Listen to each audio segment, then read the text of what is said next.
안녕하십니까. 고급 직업정보를 담당하는 고병갑입니다. 이번 시간은 2019년도에 있었던 기출문제, 네 번째 기출문제를 분석해 보도록 하겠습니다. 41번부터 60번까지 분석을 하는데, 첫 번째 문제, 한국 표준직업분류의 대분류와 직능수준과 관계가 틀린 것은? 한국 표준직업분류는 대분류 1부터 시작해서 대분류 9를 지나 대분류 대문자 A까지 이렇게 10개의 대분류가 되어 있습니다. 대분류 1은 관리자, 대분류 2는 전문가 및 관련 종사자, 대분류 3 사무종사자, 대분류 4 서비스 종사자, 대분류 5 판매 종사자 등등등 해서 대분류 9 단순 노무 종사자, 그리고 대분류 대문자 A 군인, 이렇게 해서 10개의 대분류가 있습니다. 자, 각각의 대분류에서 요구되는 직능 수준은 어느 정도인가를 우리가 살펴봐야 되는데, 문제가 지금 그걸 출제한 겁니다. 그래서 이렇게 크게 대분류 1 관리자, 대분류 2 전문가 및 관련 종사자, 이 대분류 1과 2는 4 수준을 요구하는데 아무리 모질해도 3수준은 돼야 된다. 그래서 3수준 또는 4수준 이렇게 하는데, 사실은 원칙적으로 원하는 수준은 4수준입니다. 그러나 아무리 모질해도 3수준은 돼야 된다, 이렇게 해석하시면 됩니다. 그에 비해서 대분류 3 사무종사자로부터 시작해서 대분류 8까지는 이 영역에 대해서는 보통 2수준이면 충분하다라고 해서 사무종사자, 서비스 종사자, 판매 종사자부터 기계 조립 제작 및 관련 종사자까지는 이렇게 2수준이면 이렇게 되고 있다고 설명하고 있습니다. 그에 비해서 대분류 9 수준은, 여기는 단순 노무 종사자인데, 단순 노무 종사자는 여기는 1수준이면, 직능 수준 1수준이라고 하는 것은 주로 육체를 활용하되 반복 숙달을 특징으로 하는 이런 직능 수준입니다. 그래서 이 단순 노무 종사자는 1수준이면 족하다라고 이렇게 분석을 했습니다. 그리고 대분류 10은 없고 대분류 대문자 A로 해서 군인을 하는데, 종래에는 이 군인에게 필요된 이 직능 수준은 전혀 무관하다, 직능 수준과 따질 필요가 없다, 그래 무관하다 그랬는데 바뀌었습니다. 직능 수준은 적어도 오늘날 그 직능 수준은 정보전 아니겠습니까? 정보전. 그야말로 이라크 공습도 이라크의 아날로그 방식으로 배 띄우고 탱크 굴려가면서 전쟁했다기보다는 그야말로 그 거리도 상상할 수 2만 킬로가 떨어진 캘리포니아 지하방가에서 컴퓨터 게임을 하듯이 이렇게 하지 않았습니까? 그런 것처럼 여기에는 적어도 이제는 바뀐 것이 이 수준은 돼야 된다라고 이렇게 개정이 된 겁니다.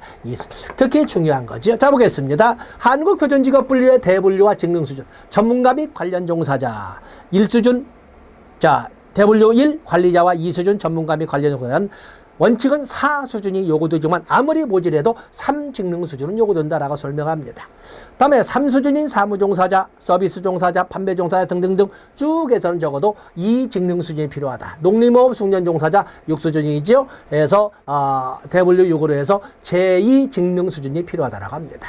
자, 그 다음에 장치, 기계 조작 및 조립 종사자 2수준이 필요합니다. 1직능 수준이 필요한 것은 이것은 뭐예요? 단순 노무 종사자.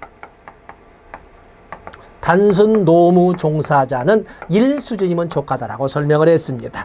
여기 있는 것처럼 소위 장치 기계 조작 및 조립 종사자는 2수준은 필요하다라고 해야 됩니다. 이렇게 해보시고, 다음에 여기는 출제를 이렇게 해서 1직능 수준 출제했지만 또 하나 출제된다면 군인을 가지고 출제할 가능성은 높다, 이렇게 보시면 되겠습니다. 답은 당연히 4번이 되겠습니다. 42번에 보시면 2018년이죠. 한국 고용직업분류의 개정 내용에 대한 설명으로 틀린 것은, 대분류는 사용자의 직관성을 높이기 위해 10개 항목으로 개편했다. 한국 고용직업분류가 이렇게 해서 대분류를 기존의 7개에서 10개로 이렇게 개편했습니다. 중분류 항목은 통계의 활용성을 높이기 위해 기존 24개에서 35개로 이렇게 세분화했다. 군인은 구직 활동에서 구직 현장에서 거의 활용이 되지 않아 대분류에서 제외했다. 자, 군인이 고용직업분류, 아까 우리가 보면 여러분이 조심할 것이 한국표준직업분류와 한국고용직업분류를 봐야 되는데, 바로 여기 한국표준직업분류에서는 군인을 대분류, 대문자 A로 분류하지 않았습니까? 그런데 여기 한국고용직업분류에서는 바로 군인이란 단어를 가지고 구인구직에도 활용되지 않기 때문에 대분리에서 제외했다라는 이런 것 등을 여러분들이 꼭 활용해 주셔야 됩니다. 직능 유형의 구별 기준은 기존의 직무 활동의 내용에서 직무 수행의 결과물로 변경했다. 자, 여기는 우리가 직무 활동의 내용에서 직무 수행의 결과물로 변경했다. 자, 여기는 우리가 볼 적에 바뀌어져 있다. 이렇게 여러분들이 보시면 되겠습니다. 답은 4번이 되겠습니다. 특히 3번 군인의 위치, 한국표준직업분류에서는 대분류 A로 분류되어 있다. 그러나 한국고용직업분류에서는 대분류에서 제외되어 있다. 그래서 3번에 여러분들에게 꼭 한 번쯤은 짜릿하게 한번 여러분에게 기억 남게 할 것입니다. 답은 4번이 되겠어요. 43번으로 보시면 2019년 5월 워크넷 구인 구직 및 취업 동향에서 신구 구인 인원 350명, 신구 구직 건수 910건, 취업 건수 210건이라면 구인 배수는, 자, 구인 배수라고 하는 것은 구인 인원을 구직자 수로, 구인 배수는 지금 핵심이 구인이지 않습니까? 그래서 구인 인원을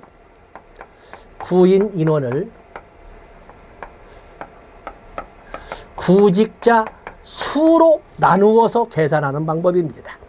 만약에 구인 배율 그러면 곱하기 100이기 때문에 이건 뭐 큰 의미가 없습니다.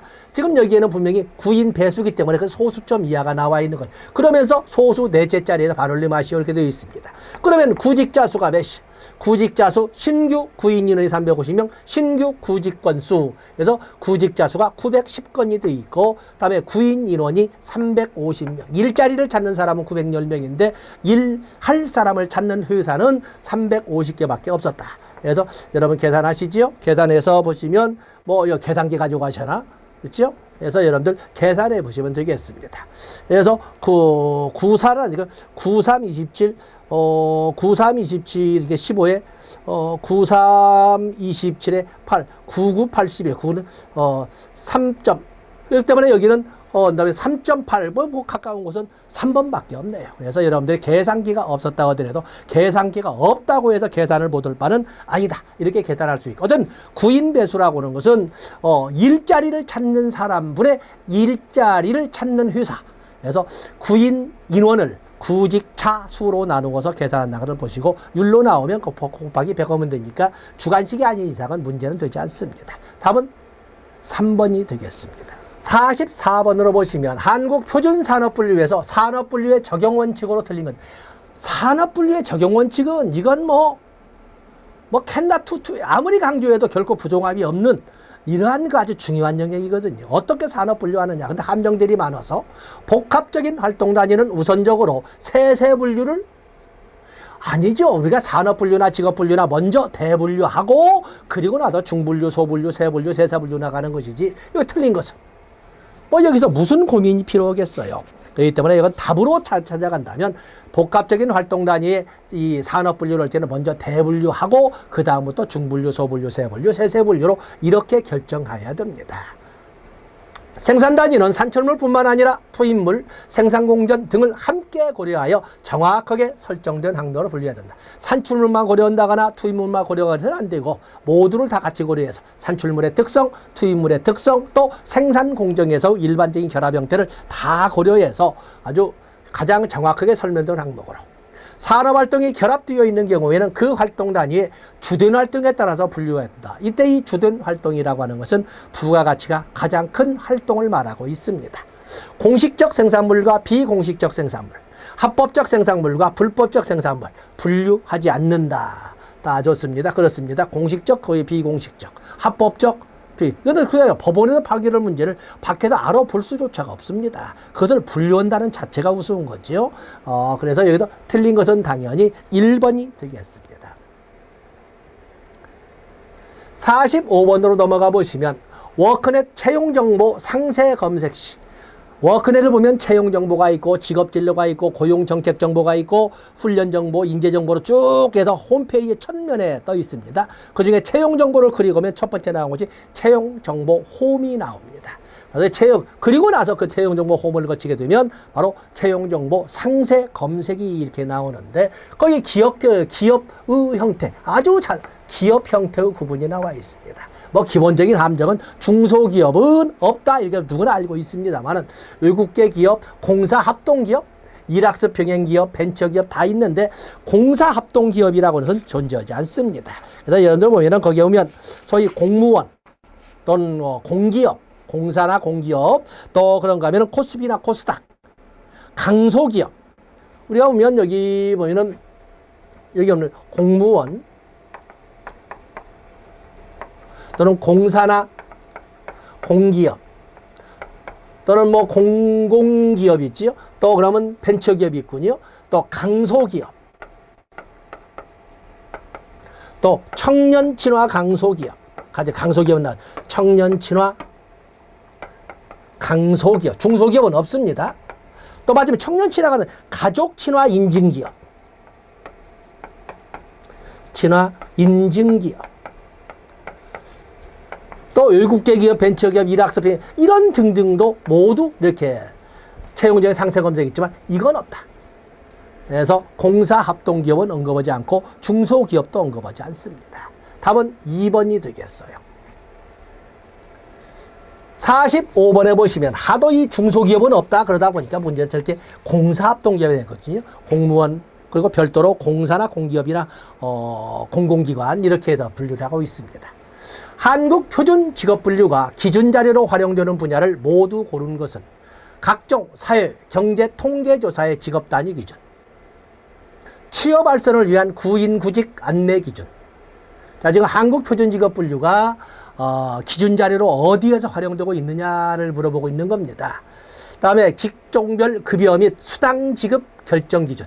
구체적인 상세는 설명하지 못하지만 크게 직종별 특정 질병의 이완율, 사망률, 생명표 작성의 기준, 산재보험료율, 생명보험료율, 산재보상액, 교통사고 보상액 등의 결정 기준. 이런 것처럼 다양한 한국 표준직업 분류는 다양한 영역에 있어서 기준 자료로 활용되고 있다라는 것을 여러분들이 알아주시면 됩니다. 그래서 이 뭐 자세한 이걸 풀어서 설명하기는 어렵고 이렇게 다양한 영역에서 그걸 구체적으로 예를 들어 본다면 이 모두의 영역에서 기준 자료로 활용되고 있다. 뭐가? 한국 표준직업 분류가 이렇게 보시면 되겠습니다. 답은 모두 답은 4번이 되겠습니다. 47번에 보시면 다음 설명에 해당하는 것은 47번 보시면 다음 설명에 산업 현장의 실무형 인재 육성을 위해 산업 현장의 실무형 인재 육성이 나왔군요. 기업이 채용한 근로자에게 NCS 기반의 체계적인 교육 훈련을 제공하여 기업 맞춤형 인재 육성을 지원하는 제도. 기업 맞춤. 산업 현장의 실무형 인재 육성. 그러면서 NCS 기반의 체계적 교육 훈련을 통해서 기업 맞춤형 인재 육성을 지원하는 기업 맞춤. 자, 아래 한번 더 실업자 훈련이겠습니까? 일학습 병행, 재직자 훈련, 과정평가형 자격. 자, 이건 뭐겠어요? 보나마나 이 자체만 가지고도 기본적인 국어 문장 요약을 가지고 설명을 해도 이건 일학습 병행이 되겠습니다. 밑에 볼까요? 취업준비생과 기업 간 인력 미스매치 현상을 줄이기 위해 도입된 제도로 독일 스위스식 도제제도를 도일 스위스식 스식 도제제도를 국내 실정에 맞게 설계한 것이다. 자, 이것을 우리가 일학습 병행이라고 설명을 합니다. 근데 이론과 실무를 같이 배울 수 있도록 어찌 보면 소위 인터넷 기관을 이용해서 실제 그 조직에서 그 기업에서 필요로 하는 인간을 현장에서 양성하는 이런 그 훈련이거든요. 그래서 일학습 병행이 되겠습니다. 바로 이런 기업을 일학습 병행 기업이라고 하지 않습니까? 답은 2번이 되겠어요. 48번으로 넘어가 보시면 2019 한국 직업 전망의 일자리 전망 결과 한국 직업 전망에서 세 분류 수준으로 해서 전망을 했을 때 증가에 해당하는 직업명이 아니거든. 증가는 적어도 보통 우리가 한국 직업 전망에서는 10년간의 직업 전망을 5개 단계로 나누고 있지 않습니까? 그래서 감소, 다소 감소, 현 상태 유지, 다소 증가, 2% 이상을 증가. 그리고 2% 이하로 감소, 마이너스 2%라고 하는 2% 이상 감소, 그러면은 감소 이렇게 설명을 하고 있는데, 자, 여기서는 증가를 물어봤고, 다소 증가를 포함해서 증가 쪽, 플러스 쪽을 물어봤어요. 간병인, hand공인, 조종사, 지리 정보 전문가, 비파괴 검사원.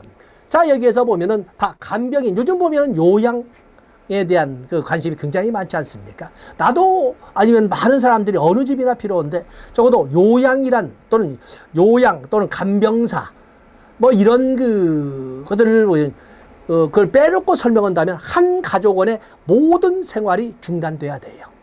그래서 이제는 당연한 것처럼 나도 늙으면 당연히 요양원으로, 나도 늙으면 당연히 가족보다는 요양보호사의 도움을 받아, 이렇게 설명하고 있거든요. 언제까지나 내 가족이, 내 자식이란 이름으로 내 가족이 모든 생활을 포기하고 내 옆에 있을 것이라고, 있어야 한다라고 이렇게 설명할 수는 없는 겁니다. 자, 요즘 간병인의 관심은 당연히 그냥 상식적으로 봐도 이러냐, 상식적으로 봐도 그렇습니다.